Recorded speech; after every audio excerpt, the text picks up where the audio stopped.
ഉച്ചതിരിഞ്ഞ് 3 മണി കലഞ്ഞൂർ രാക്ഷസൻപാറ സന്ദർശിച്ച ശേഷം പത്തനംതിട്ടയ്ക്ക് വരികയായിരുന്നു കളക്ടർ. തൊടുപുഴയിൽ നിന്നും കൊല്ലത്തേക്ക് മടങ്ങി കുടുംബം സഞ്ചരിച്ചിരുന്ന വാഹനം നിയന്ത്രണം വിട്ട് കളക്ടറുടെ കാറിലേക്ക് ഇടിച്ചു കയറി. അപകടത്തിന്റെ ആഘാതത്തിൽ കളക്ടറുടെ വാഹനം തലകീഴായി മറിഞ്ഞു. കളക്ടർ എസ് പ്രേംകൃഷ്ണനെ കൂടാതെ ഗൺമാൻ മനോജ്, ഡ്രൈവർ കുഞ്ഞുമോൻ എന്നിവർക്കും പരിക്കുണ്ട്. എതിരെ വന്ന വാഹനത്തിന് കളക്ടറുടെ വാഹനം പരമാവധി ഒതുക്കി കൊടുത്തു. പക്ഷേ അതിൻ്റെ പിൻവശം വന്ന് കളക്ടറുടെ വാഹനത്തെ തട്ടുകയായിരുന്നു. അങ്ങനെ അത് കരണമറിയുണ്ടായി. പക്ഷെങ്കിൽ ഭാഗ്യവശാൽ ബെൽറ്റ് ഇട്ടുള്ളതുകൊണ്ട് വലിയ പരിക്കുകളില്ല. പരിക്കുകളുണ്ട്, നെറ്റി ചെന്ന് ഇടിച്ചിട്ടുണ്ട്.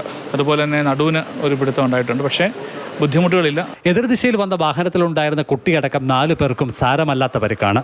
എല്ലാവരെയും പത്തനംതിട്ടയിലെ സ്വകാര്യ ആശുപത്രിയിലാണ് പ്രവേശിപ്പിച്ചിട്ടുള്ളത്.